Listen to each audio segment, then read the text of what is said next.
नमस्कार दोस्तों, स्वागत है आप सभी का डिजिटल तैयारी में। मैं सौरभ भारती आप सभी का हार्दिक स्वागत करता हूं। दोस्तों, इस लेक्चर में हम लोग बात करने वाले हैं आज भारत के भौतिक विभाजन के बारे में, और उसमें हम भारत का भौतिक विभाजन पढ़ेंगे हिमालय पर्वतमाला के रूप में। तो देखिए, तो पहले थोड़ा सा बात करें भौतिक विभाजन क्या है, इनका निर्माण कैसे हुआ या क्या चीज़ें हैं, थोड़ी सी बेसिक जानकारी ले ली जाए।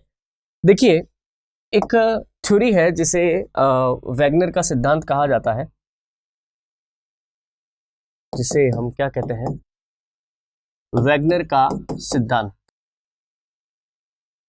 देखिए, इस सिद्धांत के अनुसार क्या है कि शुरुआत में जब पृथ्वी का नया नया निर्माण हुआ था, तो हमारे जो सारे महाद्वीप हैं ये सब आपस में जुड़े हुए थे और दक्षिणी गोलार्ध में थे। और इस बड़े जो महाद्वीप का नाम जो रखा गया था वो रखा गया था पेंजिया। क्या रखा गया था? पेंजिया। ठीक है। साथ ही साथ ये चारों तरफ जो बड़ा एक महासागर सा था, इसको नाम दिया गया पैंथालसा। क्या नाम दिया गया? पैंथालसा। धीरे धीरे पृथ्वी की आंतरिक हलचलों के कारण जो है ये बड़ा महाद्वीप दो टुकड़ों में टूटने लगा, और आगे चलकर ये महाद्वीप दो टुकड़ों में टूट गया। ऊपर वाले भाग को नाम दिया गया अंगारा लैंड, और नीचे वाले भाग को नाम दिया गया गोंडवाना लैंड। इनके बीच में जो ये दरार आ गई ना, इनके बीच में भी पानी इकट्ठा हो गया और एक नया सागर बन गया, जिसको नाम दिया गया क्या? तैतिस सागर। बात समझ रहे? कालांतर में क्या हुआ, ये अंगारा लैंड ऊपर की तरफ शिफ्ट हुआ, उत्तर की तरफ, पीछे पीछे गोंडवाना लैंड भी आगे बढ़ा। ठीक है। तो देखिए, आज की तारीख के अंदर आपको जो पूरा यूरेशिया महाद्वीप दिखता है, कौन सा? यूरोप और एशिया महाद्वीप दिखता है। ठीक है। आपको यहाँ पर ग्रीनलैंड दिखता है, आपको यहाँ पर उत्तरी अमेरिका महाद्वीप दिखता है ना? ये सभी अंगारा लैंड के अवशेष है। अभी अंगारा लैंड बताया ना मैंने आपको, ये सभी उसके अवशेष। इसके पीछे पीछे क्या हुआ कि जो हमारा दूसरा था गोंडवाना लैंड, वो भी आगे बढ़ा। वर्तमान में जो आपको अफ्रीका दिखता है, दक्षिण अमेरिका दिखता है, ऑस्ट्रेलिया महाद्वीप दिखता है, आपको यहाँ पर भारत दिखता है, ये सभी किसके? गोंडवाना लैंड के अवशेष। इसके गोंडवाना लैंड के अवशेष। तो ध्यान रखिएगा कि भारत की जो भूमि है ये किस लैंड का अवशेष है? गोंडवाना लैंड का अवशेष है। पहली बात। ठीक है। दूसरी बात देखिए, अब अगर अपन भारत का एक नक्शा देखें नॉर्मल सा, तो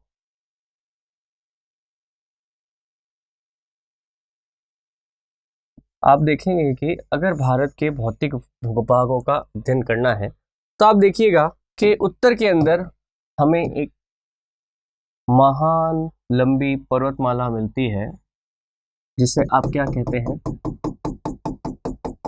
हिमालय पर्वतमाला कहते हैं। क्या कहते हैं आप? हिमालय पर्वतमाला। आप भारत के बिल्कुल मध्यवर्ती भाग में जाएंगे इस प्रदेश में, तो आपको एक बड़ा मैदानी प्रदेश मिलेगा। इसमें मैं राजस्थान का ये मरुस्थलीय प्रदेश भी शामिल कर रहा हूँ। ठीक है। ये हमारा क्या है? मध्यवर्ती मैदान है। ऐसे ऐसे मैदानी प्रदेश जो है आपको भारत के इन तटों पर भी मिलेंगे। ये भारत के जो तट है ना, यहाँ पर भी आपको नदियों के द्वारा बहाई गई जो मिट्टी लाई गई है। प्रायद्वीपीय भारत में कई सारी नदियां, महानदी, गोदावरी, कृष्णा, कावेरी, नर्मदा, ताप्ती, ये नदियां भी तो मिट्टी बहाकर लाई ना, उनके द्वारा भी कुछ मैदानों का निर्माण हुआ। फिर देखिए, कई सारी पर्वतमालाएं जैसे विंध्याचल, सतपुड़ा, पश्चिमी घाट, पूर्वी घाट, है ना? इधर जाओगे गारो, खासी, जैंतिया, इधर जाओगे अरावली। बात समझ रहे? कई सारी छोटी बड़ी पर्वतमालाएं, इन्हीं के बीच में कई सारे पठार है, जैसे मालवा का पठार, बुंदेलखंड का पठार, बघेलखंड का पठार। यहाँ जाओगे तो छोटा नागपुर का पठार। बात समझ रहे हो? बीच में आओगे तो बड़ा एक तिकोने आकार का मिलेगा दक्कन का पठार, ये मालवा। बात समझ रहे हो? ये दक्कन, ये छोटा नागपुर, ये सब क्या पठार है? पठार समझते हो ना? ऐसा भूभाग जो जमीन से ऊपर उठा हुआ है और ऊपर जाके फ्लैट है, वो पठार कहलाता है। यहाँ आओगे एक छोटा पठार और मिलेगा, जिसको अपन कहेंगे कर्नाटक का पठार। बात समझ रहे हो? यहाँ जाओगे तो मेघालय या शिलोंग का पठार, कई सारे पठार और पर्वत आपको यहाँ देखने को मिल जाएंगे। फिर आप भारत के पश्चिम और पूर्व की तरफ देखोगे तो आपको कुछ द्वीप मिलेंगे। जैसे आप यहाँ जाओगे तो यहाँ आपको एक द्वीपों का समूह मिलेगा जिसे अपन किस नाम से जानते हैं? अंडमान निकोबार द्वीप समूह। किस नाम से जानते हैं? अंडमान निकोबार द्वीप समूह। ठीक है, और इस तरफ आओगे तो आपको छोटे बड़े कुछ द्वीप यहाँ पर अपने के हाथ में मिलेंगे जिनको अपन क्या बोलते हैं? लक्षद्वीप समूह। बात समझ रहे हो? कहने का मतलब ये जो चित्र मैंने बनाया इससे आपको अगर समझ आ रहे हो भारत के भौतिक प्रदेश, पहला भौतिक प्रदेश महान हिमालय पर्वतमाला, आपको ये उत्तर में दिख रही होगी, ये महान हिमालय पर्वतमाला जो बिल्कुल उत्तर से शुरू होकर उत्तर पूर्व तक जा रही है ना। दूसरा जो मैंने आपसे कहा मध्यवर्ती मैदान, दूसरा मैंने आपसे क्या कहा? मध्यवर्ती मैदान, ये हमारा 1 नंबर, ये हमारा 2 नंबर। तीसरा मैंने आपसे कहा तटीय मैदान, तीसरा मैंने आपसे क्या कहा? तटीय मैदान, ये वाले 3 नंबर। चौथा मैंने आपसे कहा प्रायद्वीपीय भारत, क्या कहा मैंने आपसे? प्रायद्वीपीय भारत, जिसमें कई सारे पठार और कई सारी पर्वतमालाएं शामिल है। बात समझ रहे? ये जो टोटल है हमारा ये हमारा प्रायद्वीपीय भारत है।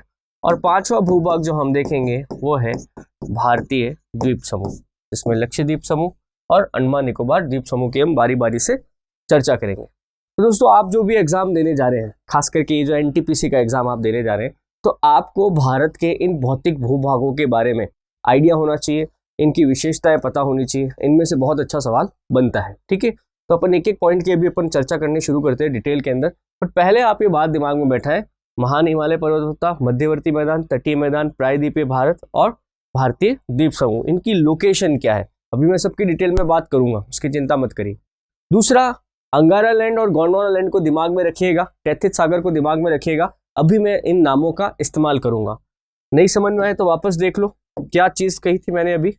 वैगनर, अल्फ्रेड वैगनर जर्मन थे, इन्होंने ही ये वैगनर का सिद्धांत या महाद्वीपीय विस्थापन का सिद्धांत दिया था। इनके सिद्धांत को महाद्वीपीय विस्थापन का सिद्धांत भी कहा जाता है। इस सिद्धांत के अनुसार जो पूरी पृथ्वी है ना इनसे जो भी महाद्वीप है पहले आपस में सारे जुड़े हुए थे, उस जुड़े हुए महाद्वीप को इन्होंने क्या कहा? पेंजिया। चारों तरफ एक बड़ा महासागर था, उसको इन्होंने क्या कहा? पेंथलसा। कालांतर में ये 2 बड़े टुकड़ों में टूटने लगा, 2 टुकड़े हुए, एक टुकड़ा बना अंगारा लैंड, दूसरे टुकड़े को इन्होंने क्या नाम दिया? गोंडवाना लैंड। ठीक है, इनके बीच में जो एक बड़ी जल राशि बन गई, एक समुद्र बन गया, उसको इन्होंने क्या कहा? टेथिस सागर।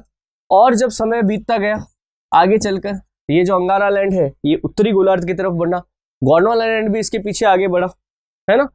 तो वर्तमान के अंदर आपको जो भी, जैसे ये यूरेशिया महाद्वीप है, ये ग्रीनलैंड है, उत्तरी अमेरिका है, ये दक्षिण अमेरिका है, ठीक है, तो ये अफ्रीका है, भारत, ऑस्ट्रेलिया। तो आपको जी ऊपर वाले हिस्से दिख रहे हैं, यूरेशिया, उत्तरी अमेरिका, ग्रीनलैंड, इन सब का निर्माण किससे हुआ? अंगारा लैंड से। दक्षिण अमेरिका, अफ्रीका, ऑस्ट्रेलिया, इन सब का निर्माण किससे हुआ? गोंडवाना लैंड से। ठीक है, टेथिस सागर जो दोनों के बीच में था वो लगातार क्या हुआ? ये दोनों प्लेटें जब पास में आई सिकुड़ता गया और फाइनली समाप्त हो गया। टेथिस सागर के अवशेष आज भी आपको भारत में देखने को मिल सकते हैं। कहाँ मिलेंगे, कैसे मिलेंगे, वो मैं आपको सीधे सीधे जब हम आगे बढ़ेंगे तो मैं चर्चा में बता दूंगा। बाकी मैंने आपको अगली चीज बताई भारत के भौतिक प्रदेशों के बारे में, इसको ध्यान रखिएगा। अब एक एक भौतिक प्रदेश की बात करेंगे। पहला भौतिक प्रदेश में ले रहा हूं महान हिमालय पर्वतमाला। देखिए, आप अगर देखिए हिमालय का परिचय तो देखिए हिमालय क्या है। पहली बात, हिमालय एक नवीन वलित पर्वतमाला है, नवीन और वलित पर्वतमाला है जिसका निर्माण अंगारा यानी कि यूरेशियाई प्लेट, याद रखेंगे इसे, यूरेशियाई प्लेट तथा गोंडवाना यानी कि Indo Australian plate, Indo Australian plate की टक्कर से हुआ, की टक्कर से हुआ। बात समझ रहे? अब ये प्लेट का क्या चक्कर है, देखो कोई बड़ी बात नहीं है। अपन जब पृथ्वी की आंतरिक संरचना का अध्ययन करते हैं ना, तो सबसे बाहर यहाँ पे तो देखो अपन लोग रहते हैं, सबसे बाहरी भाग, इसको बोलते हैं भूपर्पट्टी। क्या बोलते हैं? भूपर्पट्टी। भूपर्पट्टी लगभग 33 से 50 किलोमीटर के लगभग मोटी है। जब नीचे जाओगे तो एक और परत आएगी, इस परत को कहा जाता है मेंटल। क्या कहा जाता है? मेंटल। भूपर्पट्टी के नीचे मेंटल की मोटाई लगभग 2900 किलोमीटर के लगभग है। बात समझ रहे? यहाँ पर क्या होता है कि कई सारे टुकड़े हैं भाई, मेंटल कोई एक परत नहीं है, टुकड़ों के रूप में है। मेंटल के ये टुकड़े जो है ना, 7 तो बड़े टुकड़े हैं और 15 छोटे टुकड़े, 7 बड़े हैं और 15 छोटे टुकड़े। इन्हीं टुकड़ों को क्या कहा जाता है? प्लेट्स कहा जाता है। इन्हीं टुकड़ों को क्या कहा जाता है? प्लेट्स कहा जाता है। मेंटल से भी आप नीचे जाओगे तो आपको कोर मिलेगी। एक कोर जो है वो तो कैसी है? द्रव अवस्था में है, जिसको आप मैग्मा बोलते हो। और जो सबसे अंदरूनी कोर है ये वाली, ये एकदम सॉलिड है, एक ठोस गेंद के रूप में। तो क्या है, आप ऐसा समझिए कि हमारे बिल्कुल आप पृथ्वी की गहराई में जाएंगे तो आपको कोई बिल्कुल सॉलिड या ठोस आधार नहीं मिलेगा, आपको मिलेगा मैग्मा, लिक्विड। और उसके ऊपर ये सारी मेंटल की परतें जो है ये तैर रही है, प्लेटें तैर रही हैं। इसी कारण से इन प्लेटों का मूवमेंट होता है, क्योंकि ये द्रव के ऊपर है। तो मेरे ख्याल से अब आप समझ गए होंगे कि वैगनर का सिद्धांत क्यों सही है। वैगनर ने कहा था ना कि इतने सारे ये महाद्वीप आपस में जुड़े हुए थे, फिर टूट के अलग हो गए, फिर आगे बढ़ गए, वापस में इनकी टक्कर हुई। तो आज भी ये टक्कर इनके बीच में जारी है। आज भी जहां कहीं पर भी ये प्लेटों के किनारे आपस में मिलते हैं तो या तो वहां पर अभिसारी गति होती है, यानी एक दूसरे के पास में आना, टकराना, इससे भूकंप आते हैं, या फिर वो एक दूसरे से दूर जाने की गति करते हैं, अपसारी, यानी कि उनसे ज्वालामुखियों का निर्माण होता है। या फिर ये प्लेटें जब एक दूसरे पे लगातार प्रेशर लगाती है तो एक दूसरे के ऊपर चढ़ जाती है, जिनसे क्या होता है, इस प्रकार के पर्वतों का निर्माण होता है। तो जब यूरेशियाई प्लेट और इंडो ऑस्ट्रेलियन प्लेट की टक्कर हुई तो उसी से किस पर्वत का निर्माण हुआ? हिमालय पर्वत का निर्माण हुआ। तो हिमालय पर्वत का निर्माण बहुत बाद के चरणों में हुआ है। जब भारत गोंडवाना से टूट के अलग हुआ, यूरेशियाई प्लेट की तरफ आगे बढ़ा, इस प्लेट को जोरदार टक्कर मारी, तब भारत की इस हिमालय पर्वतमाला का निर्माण हुआ है। इसलिए ये कैसी पर्वतमाला है? नवीन पर्वतमाला है। वलित का मतलब होता है मोड़दार, फोल्डेड। तो वो नवीन का मतलब क्या है? फोल्डेड। क्योंकि जब क्या होता है कि जब दो प्लेटें एक दूसरे पे इतना ज्यादा जोर लगाती है ना, तो इनमें वलन पड़ जाते हैं, फोल्ड पड़ जाते हैं, एक के ऊपर एक, एक के ऊपर एक, के ऊपर चढ़ते जाते हैं। इसलिए कैसी पर्वतमाला है? वलित पर्वतमाला है। तो ये 2 पॉइंट आप याद रखेंगे। उसके बाद आप देखिए हिमालय का विस्तार कहां से कहां तक है। तो हिमालय का विस्तार आप देखिए कहां से कहां तक है। देखिए हिमालय का जो विस्तार है ये उत्तर में आप देखें तो यहाँ पे आपको एक पर्वत मिलेगा, यहाँ पे आपको एक पर्वत मिलेगा लद्दाख। कौन सा? लद्दाख। और इस तरफ एक पर्वत चोटी मिलेगी नामचा बरवा, नामचा बरवा। तो उत्तर में लद्दाख से लेके उत्तर पूर्व में नामचा बरवा तक हिमालय पर्वतमाला का विस्तार है। लगभग 2500 किलोमीटर की लंबाई है। 2 नदियां हैं, उनके बीच में भी अपन इसको लिख सकते हैं। देखिए एक तो है यहाँ पर एक नदी है सिंधु। कौन सी? सिंधु। इस तरीके से गुजरती है। और एक नदी है यहाँ पर इस तरह से आती है, जिसका नाम है ब्रह्मपुत्र। क्या? ब्रह्मपुत्र। तो सिंधु से ब्रह्मपुत्र नदियों के बीच में किस पर्वतमाला का विस्तार है? हिमालय पर्वतमाला का विस्तार है। ठीक है।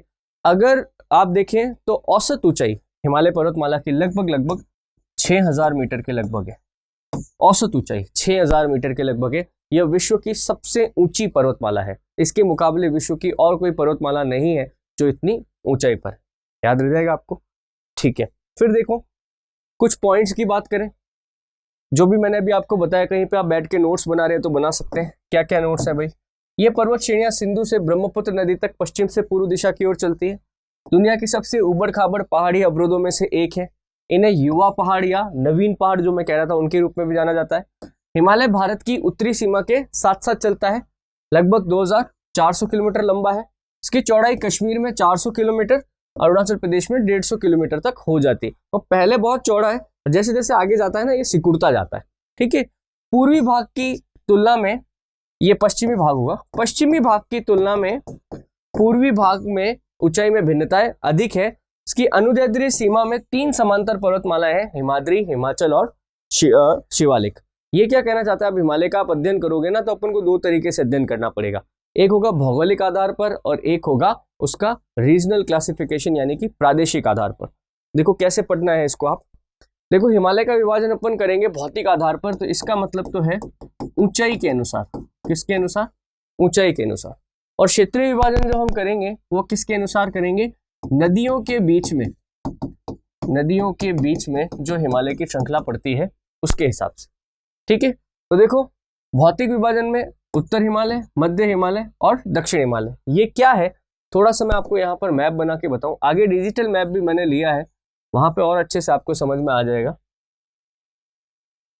देखिए हिमालय की जो है ना 3 पैरेलल श्रृंखला चलती है। सबसे ऊंचा भाग हिमालय का जो है, जो कुछ इस तरीके से आगे बढ़ता है, इसको कहा जाता है उत्तर हिमालय।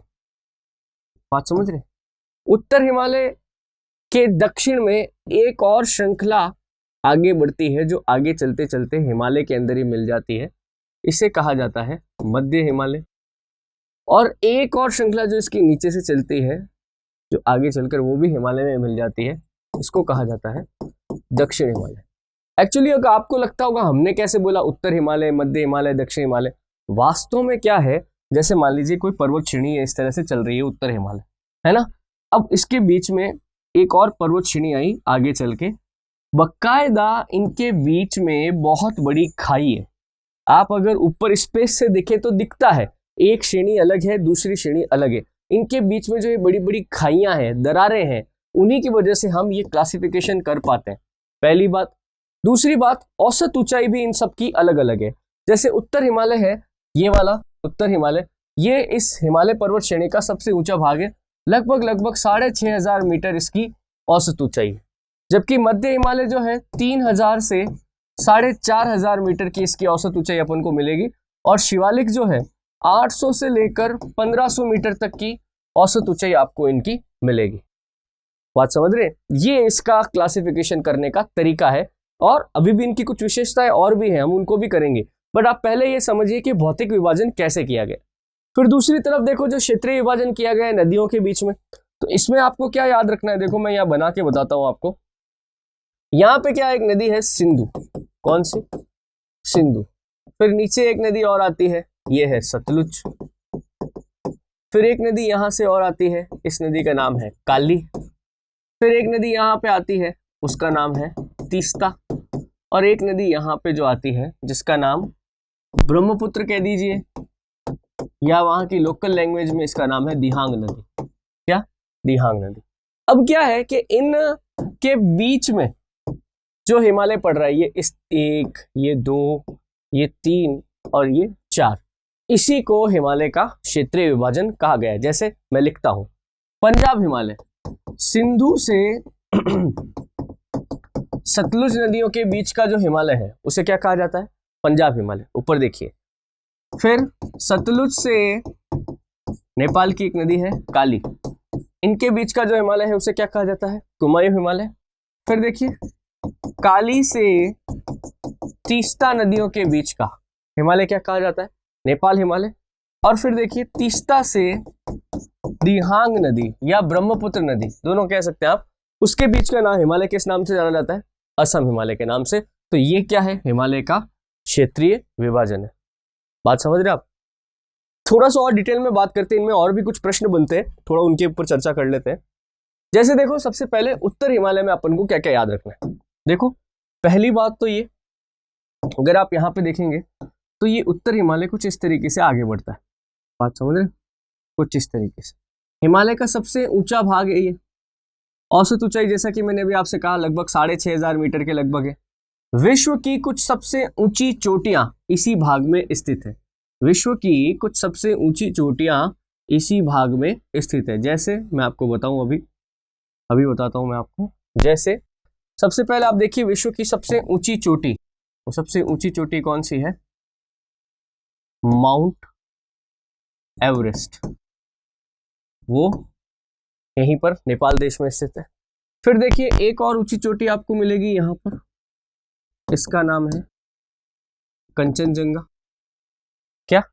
कंचनजंगा, है ना। ऐसे कैसे आपको नेपाल के अंदर ही मिलेगी अन्नपूर्णा, धौलागिरी, मक्कालू। ठीक है, अन्नपूर्णा, धौलागिरी, मक्कालू। फिर यहां पर आपको मिलेगी नंगा पर्वत उत्तराखंड में, नंदा देवी। इस तरफ आप जाओगे बिल्कुल इस टिप के ऊपर तो आपको मिलेगी नामचा बरवा। ये सारी पर्वत चोटियां जो कहाँ है, उत्तर हिमालय में स्थित है। मैंने जो जो भी चोटियां बोली मैं वो भी सारी लिख देता हूं। जैसे मैंने आपसे कहा माउंट एवरेस्ट, कंचनजंगा, नामचा बरवा, नामचा बरवा। बात समझ रहे? फिर मैंने आपसे कहा मक्कालू, धौलागिरी, अन्नपूर्णा, कंचनजंगा,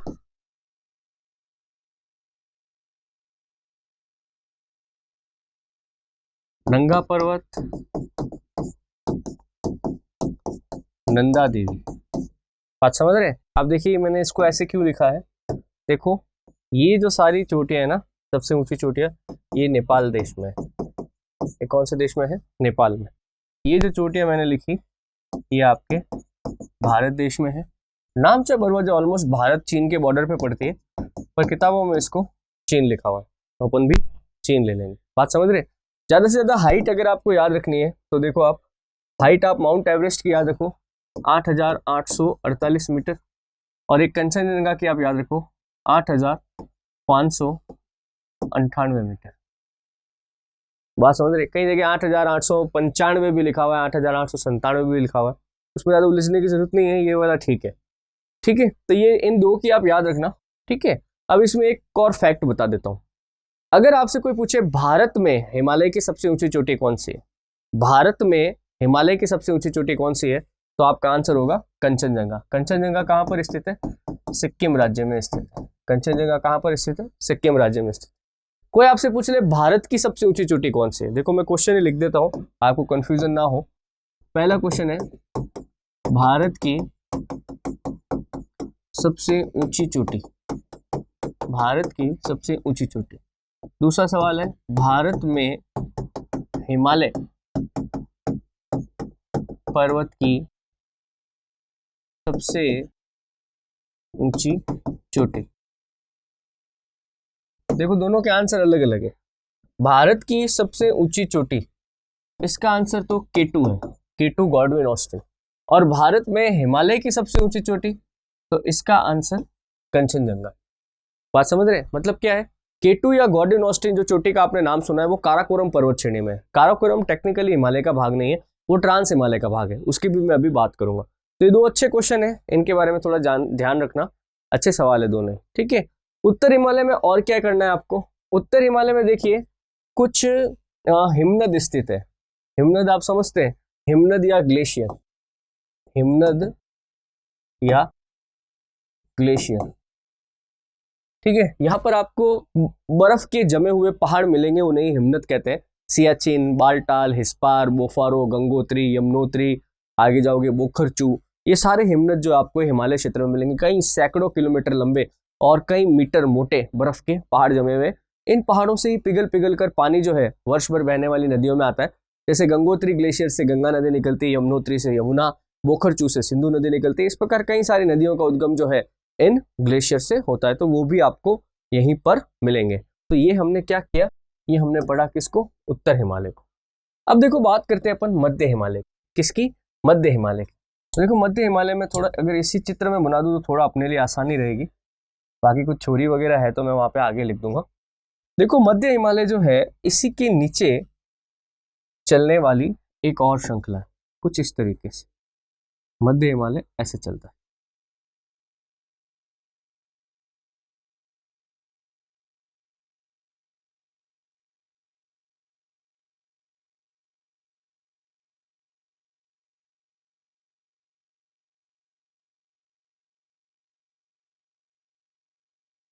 ये कौन सा है?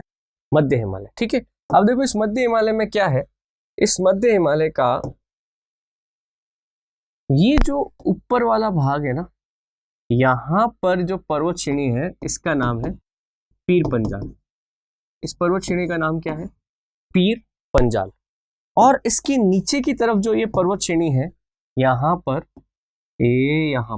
ये इसका नाम है धौलाधर। तो मध्य हिमालय में आपको सबसे महत्वपूर्ण चीज जो याद रखनी है कि मध्य हिमालय जो है, मध्य हिमालय वो दो पर्वत श्रेणियों से मिलकर बना है। एक तो है पीर पंजाल और दूसरा क्या है? धौलाधर। बस इतना याद रखें। हालांकि मैं आपको और भी बहुत कुछ करवा सकता हूँ, बट आप जिस लेवल पे एग्जाम दे रहे हैं उसको यहीं पे छोड़ दीजिए। मध्य हिमालय में दो पर्वत श्रेणियां हैं, कौन कौन सी? पीर पंजाल और धौलाधर। पीर पंजाल आपने वैष्णो देवी का नाम सुना होगा, वहां पर है। धौलाधर ये केदारनाथ, बद्रीनाथ जो भी है ये सब धौलाधर में है। तो मध्य हिमालय के अंदर जो है ना, कई सारे घूमने के स्थान और धार्मिक महत्व के स्थान है। जैसे घूमने में देखो तो कुल्लू मनाली, नैनीताल, शिमला, मसूरी, डलहौजी, मैक्लोडगंज, ये सभी आपको मध्य हिमालय में मिलेंगे।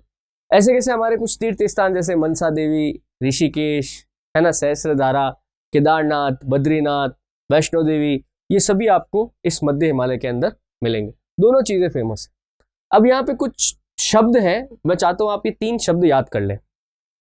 देखो पहला शब्द है मध्य हिमालय के अंदर जो अपन को पढ़ना है वो है करेवा। क्या? करेवा। दूसरा शब्द जो आप याद रखेंगे वो याद रखेंगे दून या द्वार। बात समझ रहे? पहला क्या? करेवा, दूसरा दून या द्वार। ठीक है, फिलहाल 2 करो, फिर अभी एक और बताता हूं। करेवा क्या है? देखो करेवा जो है कश्मीर घाटी में, कश्मीर घाटी में पाई जाने वाली विशेष मिट्टी है, पाई जाने वाली विशेष मिट्टी है जिसमें केसर की खेती होती है। करेवा क्या है? कश्मीर घाटी में पाई जाने वाली विशेष मिट्टी है जिसमें क्या होती है? केसर की खेती होती है। तो केसर की खेती के लिए प्रसिद्ध मिट्टी कौन सी है? करेवा। याद रह जाएगा। दून या द्वार, मध्य हिमालय में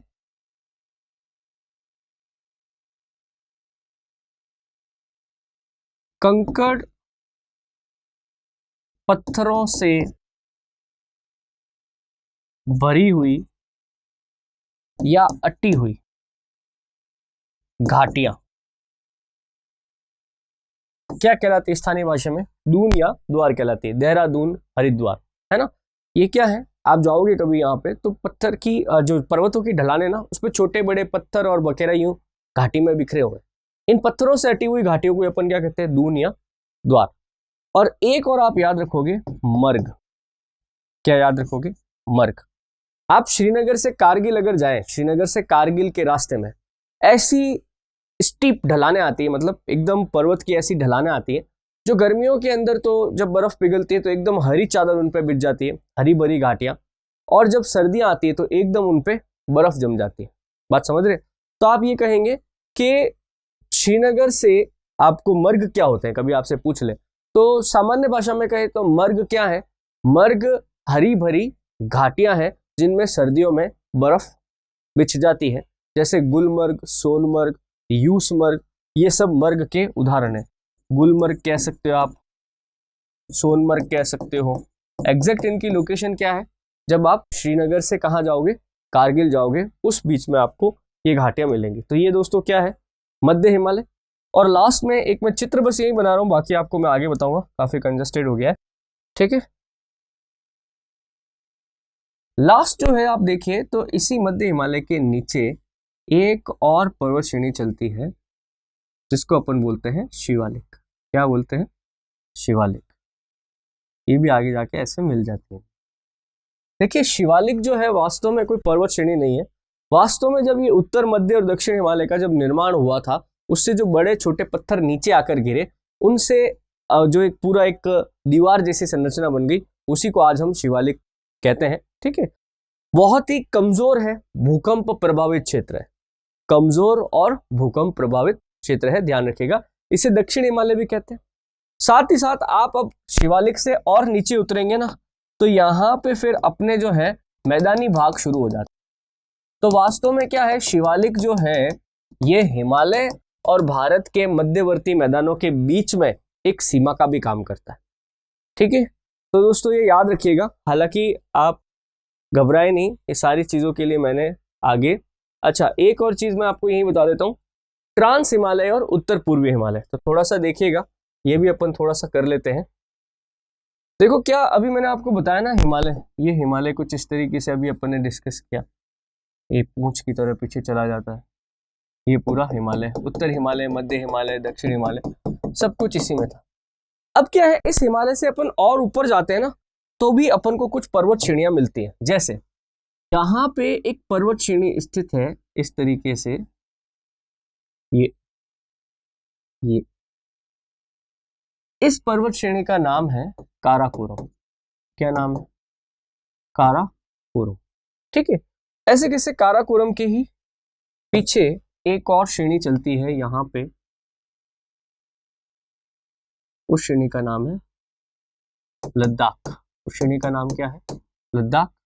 लद्दाख के ही नीचे एक पर्वत श्रेणी और है जिसका नाम है जास्कर, और एक पर्वत श्रेणी जो पूर्णतः तिब्बत में पड़ती है उसका नाम है कैलाश। उसका नाम क्या है? कैलाश। तो देखो, काराकोरम, लद्दाख,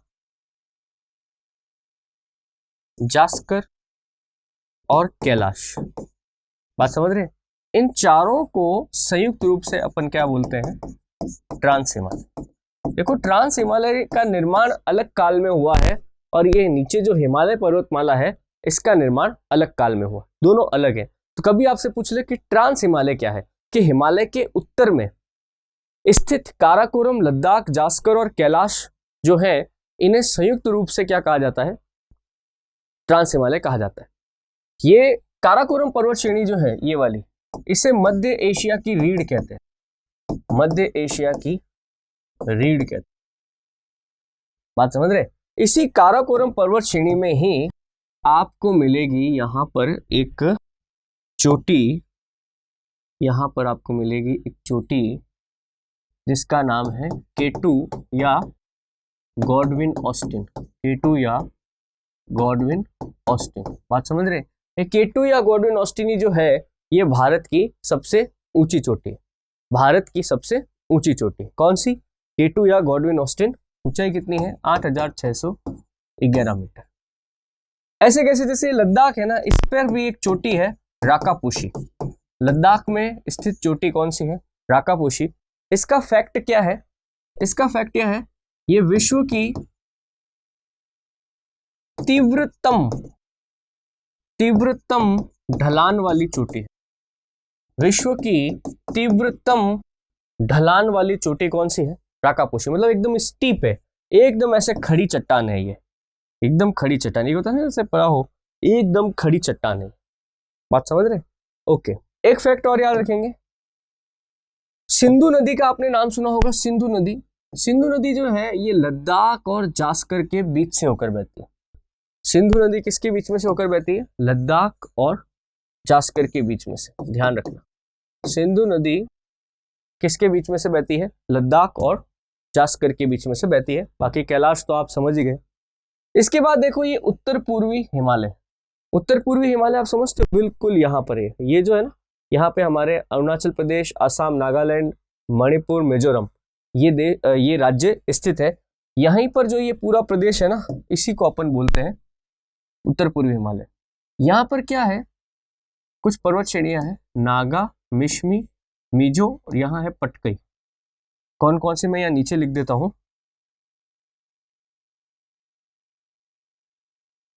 इन चार पर्वतों के नाम लिख रहा हूं मैं, नागा, पटकई, मिश्मी और मिजो। इन चार पर्वतों को मिला के अपन किस नाम से जानते हैं? इन चार पर्वतों को मिला के हम बोलते हैं उत्तर पूर्वी हिमालय। ये यहाँ पर स्थित। नाम याद रखना है बेटा, और कुछ नहीं करना, ठीक है? सिर्फ नाम, आइडिया होना चाहिए कि कौन सी चीज कहाँ पर है, ठीक है? ज्यादा मैं डिटेलिंग में नहीं जा रहा हूँ। तो देखो, अभी तक जो भी मैंने आपको बताया उसके नोट्स जो है वो आपके सामने है, तो फटाफट तैयार कर लो आप। जैसे ये एक अच्छा चित्र है जो मैं आपको चीजें बता रहा था, जैसे मैंने आपसे कहा कि ये उत्तर हिमालय पूरा इस तरीके से चलता है, ये इसके ऊपर ये लद्दाख, ये यहाँ पर जास्कर, ये लद्दाख है, ये जास्कर है, ये वाला हिमालय है ना। फिर इसके ऊपर मैंने आपसे बताई थी काराकोरम, ये काराकोरम है ना, और यहाँ पर जाकर है ये कैलाश। ठीक है, ये पर्वत श्रेणियां हैं। इसके अलावा आप देखो तो ये पीर पंजाल, ये धौलाधर और ये शिवालिक, मध्य हिमालय और दक्षिण हिमालय जो है। तो आप आइडिया लगा सकते हैं, वो चित्र जो मैंने बनाया वो थोड़ा ज़्यादा ठीक है, उसमें लाइनें ठीक है तो ज़्यादा अच्छे से आ जाता है। उत्तर पूर्वी हिमालय का ये एक मैप है, उत्तर पूर्वी हिमालय का, ये अपना उत्तर पूर्वी भारत है। कुछ इस तरीके से आप देखो तो भारत का जो उत्तर पूर्वी भाग है ना, वो है। अब थोड़ा शायद आपको ठीक दिख रहा होगा, है ना। यहाँ पर आप देखो तो ये पर्वत की बात मैं कर रहा था, ये मीजो,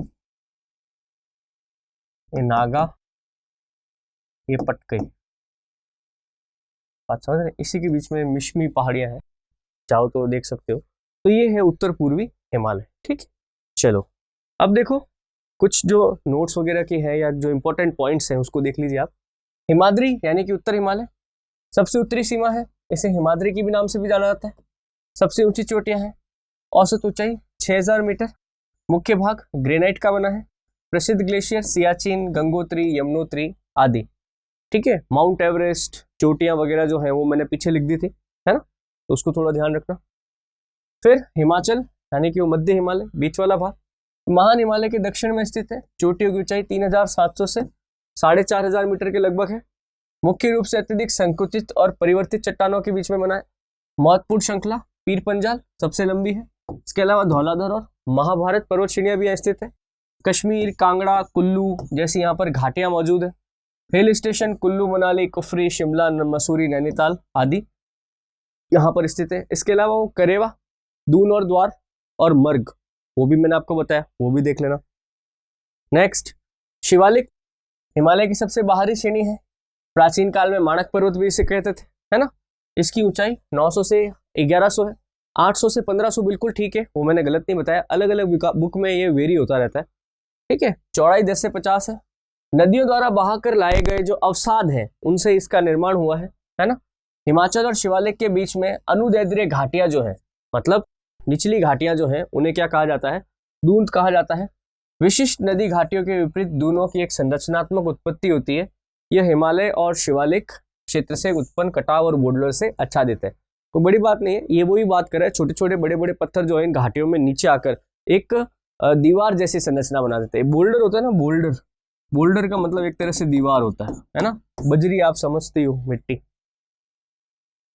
क्षेत्रीय विभाजन मैंने आपको बता दिया था, नदियों के बीच में उसी के हिसाब से होगा। ठीक है, जैसे आगे एक चित्र होगा, चित्र ले लेते हैं अपन, ये वाला। जैसे पंजाब हिमालय, तो पंजाब हिमालय कहाँ से कहाँ तक था, सिंधु नदी से सतलुज नदी के बीच में कौन सा हिमालय, पंजाब। तो सतलुज से काली, काली से तीस्ता और तीस्ता से दिहांग या ब्रह्मपुत्र नदी। ठीक है, तो आप देखो ये आपका इनके बीच में है पंजाब हिमालय, ये कुमायूं हिमालय, नेपाल हिमालय और ये वाला आसाम हिमालय। बात समझ रहे हैं। बस आपको इसी नदियों के नाम याद रखने, ये मैंने आपको पीछे बता दिया था, चित्र में और अच्छे से आप देख सकते हैं, कोई दिक्कत नहीं, बस यही पॉइंट है इसमें। अब देखो हिमालय के प्रमुख दर्रे हैं। देखो दर्रा क्या होता है, सबसे पहले तो ये दर्रा होता क्या है, दर्रा या पास। देखो पर्वतों के बीच में कुछ ऐसे रास्ते होते हैं जिनका प्रयोग मनुष्य और मवेशी जो है पर्वत के पार जाने के लिए करते हैं। जैसे यार कोई पर्वत है अपने पास, अब उसके पार जाना है, तो ऐसे थोड़ी पूरी चोटी पे चढ़ेंगे फिर नीचे उतरेंगे, नहीं। इन्हीं पर्वतों के बीच में कुछ ऐसे रास्ते होंगे जिनको अपन, टेढ़े मेढ़े रास्ते होंगे, अपन पार करके आगे निकल सकते हैं। उन्हीं को अपन क्या बोलते हैं, दर्रे कहते हैं। कई बार पूछे जाते हैं, है ना। तो अपन महत्वपूर्ण दर्रे जो है ना राज्यों के हिसाब से याद रखेंगे। कैसे, राज्यों के हिसाब से। जैसे मैं एक उदाहरण देता हूँ, भारत का चित्र मैंने लिया है, तो आप देखो यहाँ पर कुछ महत्वपूर्ण दर्रे जो है, जैसे यहाँ पर है जम्मू और कश्मीर, जम्मू और कश्मीर। देखो जम्मू और कश्मीर के बीच में दो बड़े प्रमुख दर्रे हैं,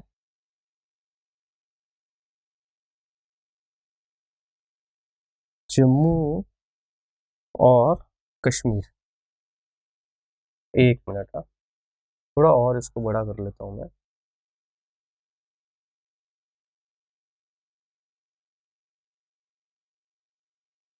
ये देख, ठीक है, अब थोड़ा ठीक दिख रहा हो आपको। देखो यहाँ पर है जम्मू, यहाँ पर है कश्मीर। जम्मू से कश्मीर जाने के लिए दो रास्ते हैं। एक रास्ता है बनिहाल दर्रे का, दूसरा रास्ता है पीर पंजाल दर्रे। कौन सा? पीर पंजाल दर्रे। और ऊपर जाएंगे तो यहाँ पे आता है कारगिल। क्या आता है? कारगिल। कश्मीर से कारगिल जाने का जो दर्रा है उस दर्रे का नाम है फातुला। क्या? फातुला। कारगिल से और ऊपर जाते हैं तो आता है लेह। कारगिल ये लेह जाने, फातुला से लेह जाने का एक जो है दर्रा जो है इसका नाम है जोजिला। कौन सा? जोजिला। ऐसे कैसे ऊपर ऊपर जाते जाते आ जाता है नुब्रा घाटी। क्या आ जाता है? नुब्रा घाटी। तो लेह से नुब्रा घाटी जाने का जो दर्रा है उसका नाम है खारदुंगला। क्या है? खारदुंगला।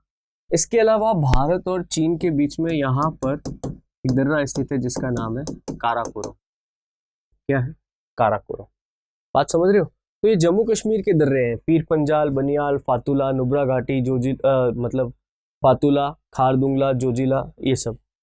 उत्तराखंड में आप जाओगे, उत्तराखंड यहाँ पर है, तो यहाँ पे आपको दर्रे मिलेंगे माना, नीति और लिपुलेख। माना, नीति और लिपुलेख। ऐसे कैसे लेह जाने के लिए एक दर्रा जो है सीधा हिमाचल प्रदेश में आता है। हिमाचल प्रदेश में एक जगह है कुल्लू, कुल्लू मनाली, वहां से एक दर्रा आता है रोहतांग। कौन सा दर्रा आता है? रोहतांग। बात समझ रहे? ऐसे कैसे यहाँ पर एक दर्रा हिमाचल प्रदेश में है जो तिब्बत कैलाश मानसरोवर जाता है, उसका नाम है शिपकिला। कौन सा? शिपकिला। तो कहने का मतलब है दोस्तों, कई सारे दर्रे इस पूरे रीजन में स्थित हैं। आपके लिए ये चित्र वगैरह इंपॉर्टेंट नहीं है, मैंने एक बात आसान कर दी है। आप तो सीधा क्या करो, आप सीधा जो है एक मैंने लिस्ट बनाई है, आप वो दर्रा और उसका नाम उसका जो स्टेट है, राज्य है, आप उसको याद कर लो। ज्यादा इसमें उलझने की जरूरत नहीं है। ये तो क्या है कि मैंने बड़े जो एग्जाम है, कोई बच्चे एग्जाम दे रहे हैं तो उनको ज्यादा डिटेलिंग में, क्योंकि अगर आप मेंस का एग्जाम लिख रहे हैं तो लिखने में अच्छा लगता है, उनके लिए मैंने बनाया था। अदरवाइज आप लोग क्या कर सकते हैं, आप लोग सीधा ये करिए। क्या करेंगे? जम्मू कश्मीर। जम्मू कश्मीर में कौन कौन से दर्रे हैं साथ? बनिहाल, कहां से कहां? जम्मू से श्रीनगर जाता। पीर पंजाल, जम्मू से श्रीनगर। जोजिला, श्रीनगर से लेह। फातुला, श्रीनगर से कारगिल। खारदुंगला, लेह से नुब्रा घाट। काराकोरम, लेह से यारकंद। बुर्जिल, श्रीनगर से गिलगित। और चांगला, लद्दाख से तिब्बत। दर्रे और भी हैं पर आप इन्हीं को याद रखें। एक और याद रखें, यहाँ पर ये जो बनिहाल दर्रा है, यहाँ पर एक सड़क सुरंग है। यहाँ पर एक सड़क सुरंग है। उस सड़क सुरंग का नाम है डॉक्टर श्यामा प्रसाद मुखर्जी। डॉक्टर श्यामा प्रसाद मुखर्जी सुरंग। सुरंग समझते हैं ना आप? सुरंग क्या होती है? सुरंग मतलब पहाड़ों के बीच में से खुदी हुई है। बिल्कुल, आप ऐसे पहाड़ है ना, इसके बीच में से एकदम ऐसे सड़क, मतलब सुरंग खोद दी है, मतलब आप एक तरफ से अब दूसरी तरफ आराम से निकल सकते हैं, तो ये होती है सुरंग। तो ये श्यामा प्रसाद मुखर्जी सुरंग याद रखना। ये कहाँ पर है? बनिहाल दर्रे में, जम्मू से श्रीनगर जाते हैं। तो अब देखो हिमाचल प्रदेश में जाओ तो बारालाचला एक दर्रा है, लाहौल से लेह लद्दाख तक जाता है। एक घाटी है लाहौल स्पीति, वहां से जाता है। रोहतांग दर्रा देखो, कुल्लू से लाहौल स्पीति तक जाता है। शिपकिला दर्रा है जो भारत से तिब्बत को जोड़ता है। सतलुज नदी जो है वो शिपकिला दर्रे से ही भारत में प्रवेश करती है। सतलुज नदी कहाँ से? शिपकिला दर्रे से भारत में प्रवेश करती है। उत्तराखंड में 3 दर्रे हैं, माना, नीति और लिपुलेख। आपने कभी कैलाश मानसरोवर यात्रा का नाम सुना होगा? कैलाश मानसरोवर। कैलाश मानसरोवर यात्रा जो है वो इसी लिपुलेख दर्रे से जाती है। बात समझ रहे? हर साल रजिस्ट्रेशन कराने पड़ते हैं, फिर आपके जाती है कैलाश मानसरोवर यात्रा। तो कौन से दर्रे से? लिपुलेख दर्रे से। इसके अलावा कुछ और दर्रे आप देखो तो सिक्किम के अंदर है नाथुला और जेलपला। नाथुला जो है ये भारत और चीन के मध्य सर्वाधिक व्यापार जो होता है सड़क के रास्ते, भारत और चीन के मध्य सर्वाधिक व्यापार नाथुला दर्रे के रास्ते से होता है। फिर क्या है देखो, जेलपला भारत और चीन को जोड़ता है। अरुणाचल प्रदेश बुमला भारत और चीन को जोड़ता है। बोमडिल्ला भारत और चीन को जोड़ता है। पांगसान भारत और चीन को जोड़ता है। इसमें नाम इंपॉर्टेंट है, मतलब ऐसे होता है कि बोमडिल्ला दर्रा भारत के किस राज्य में स्थित, सीधा आंसर आना चाहिए अरुणाचल प्रदेश में स्थित। लास्ट दर्रा जो अपन देखेंगे मणिपुर, ये एक बड़ा यार इंपॉर्टेंट दर्रा है। ये क्या है एक्चुअली, अगर आप भारत का ये नक्शा देखोगे ना तो यहाँ पर आपका ये मणिपुर राज्य स्थित है। अब मणिपुर में क्या है, एक तरफ तो ये म्यांमार की सीमा लग रही है और एक तरफ जो है ये चीन देश है। इनके बीच में ये दर्रा यहाँ पर स्थित है जो कि तीनों देशों का ट्राई जंक्शन है। यहाँ पे भारत, म्यांमार और चीन तीनों देशों की सीमाएं टकराती हैं, इसलिए सवाल महत्वपूर्ण हो जाता है। तो ध्यान रखना, दिफू जो है भारत, चीन और म्यांमार का ट्राई जंक्शन है और ये दर्रा आपको कहाँ मिलेगा, ये दर्रा आपको मणिपुर में मिलेगा। ठीक है दोस्तों ये हमारा कंप्लीट लेक्चर था हिमालय पर्वतमाला के बारे में। बात समझ रहे, एक एक डिटेलिंग मैंने आपको कराई है। और एक और बातें बताने के लिए बहुत है, बट मैंने सिर्फ उन्हीं पॉइंट्स को उठाया जो आपके एग्जाम के नजरिए से महत्वपूर्ण है। बात समझ रहे, डीप में जाने में कोई दिक्कत नहीं है, बट जितनी जरूरत है उतना ही काम करें तो हमारा समय बचता है।